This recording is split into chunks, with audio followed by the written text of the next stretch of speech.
Esse é um vídeo sobre a morte da minha mãe, o seu inconsciente, as nossas emoções. É um vídeo que talvez fique um pouco longo, porque eu quero trabalhar umas questões difíceis, mas vamos ver. Vem comigo. Oi pessoal, tudo bem com vocês? Sou Caio Graneiro, sou psicólogo.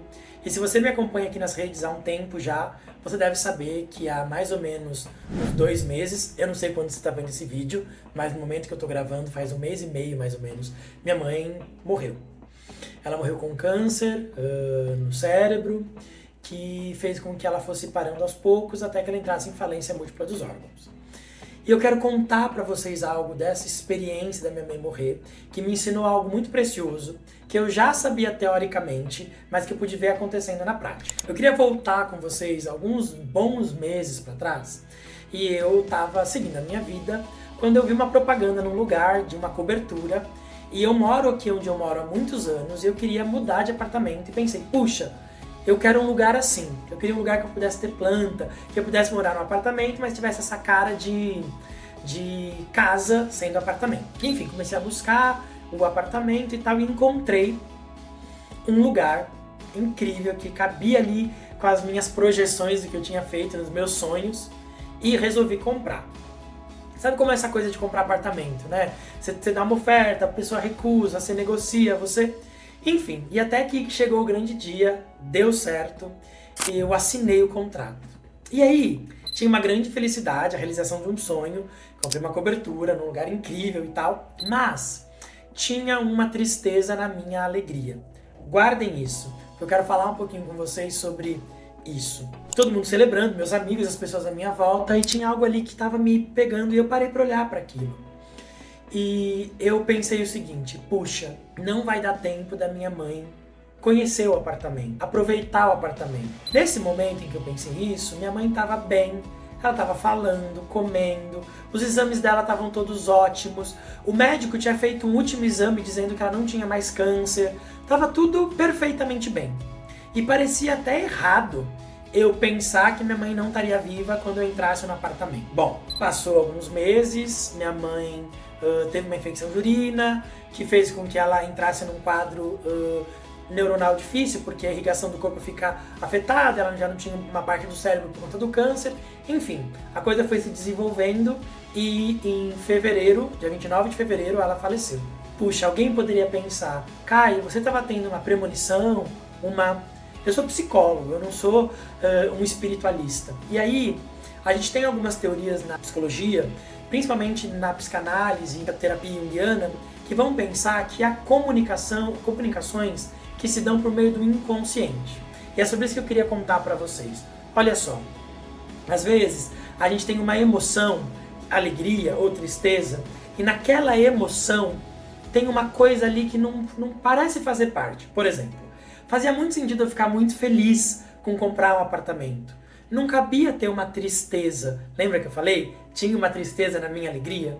E às vezes o oposto também acontece. A gente está muito triste, a gente fala, eu estou muito mal com alguma coisa, mas a gente percebe uma excitação, uma alegria. Eu estava conversando com uma pessoa que estava vivendo uma crise e ela me contava de um relacionamento que ela acha que ela vai ter que acabar. E ela estava mal com aquilo, triste, mas tinha uma parte dela que eu via no olhar um brilho, o que é essa alegria na sua tristeza? Possivelmente tem uma parte dessa pessoa que reconhece que aquilo vai ser bom para ela. Enfim, tinha uma tristeza na minha alegria. E eu fui olhar para ela. Então a primeira dica desse vídeo, o primeiro ensinamento desse vídeo é: observa as tuas emoções. Quando você observa as tuas emoções, elas não são um processo cognitivo, racional, mas elas te contam algo que a tua cognição não é capaz de contar. Vamos aprofundar? Ainda nas suas emoções, a gente tem o nosso inconsciente, ele não funciona por linguagem. O inconsciente funciona por imagens. Então, a gente funciona por linguagem, a gente dá sentido para as coisas e tal, mas o nosso inconsciente não. Por isso que a gente fala que o sonho é uma linguagem do inconsciente, porque os sonhos são imagens. Bom, naquele momento em que eu comprei o apartamento, tinha algo de mim que já enxergava algo que estava acontecendo com a minha mãe que eu ainda não podia compreender. Então, quando minha mãe estava quase morrendo, um dos médicos falou assim, olha, a sua mãe, ela vem numa cadência.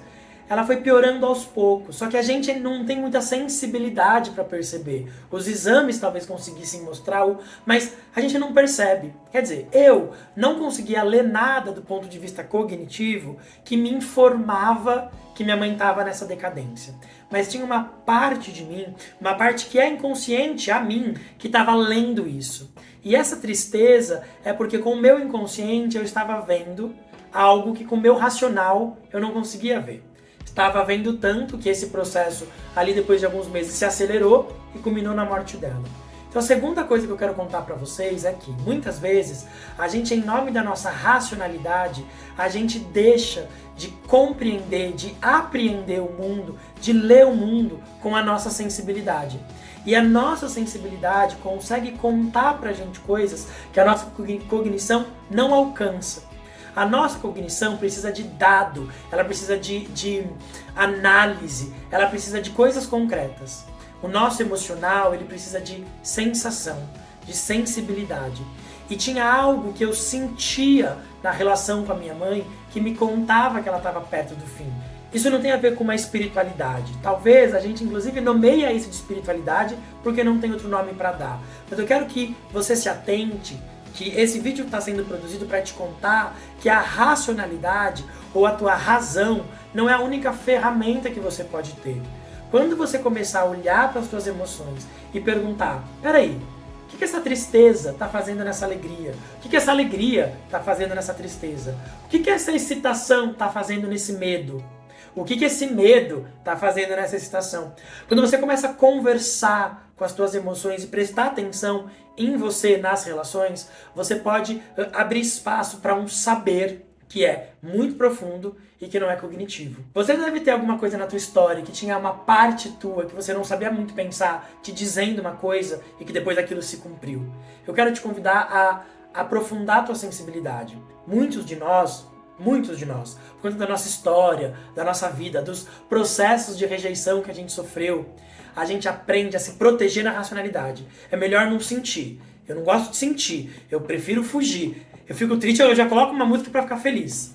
Essa fuga faz com que você se distancie do saber que o teu emocional tem para você. Esse vídeo é um convite para você se reaproximar. Se você percebe que usa a intelectualização, a racionalidade como defesa e quer mudar isso, manda eu quero aqui embaixo. Posso te indicar um terapeuta que pode te acompanhar nesse processo de te ajudar a ouvir as tuas emoções. Eu me lembro da minha terapeuta falando para mim, você está indo para a sua cabeça e na sua cabeça você já é mestre. Você sabe exatamente como ler o mundo a partir da sua cabeça, mas você não está em contato com a tua sensibilidade.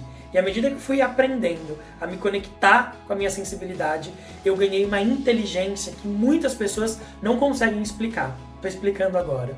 A minha inteligência vem desse contato próximo com a minha própria sensibilidade. Eu quero que você se conecte com a tua emoção para que você possa aprender com ela a ler o mundo de um jeito mais integral, onde racionalidade e emoção se encontrem juntos. Bora?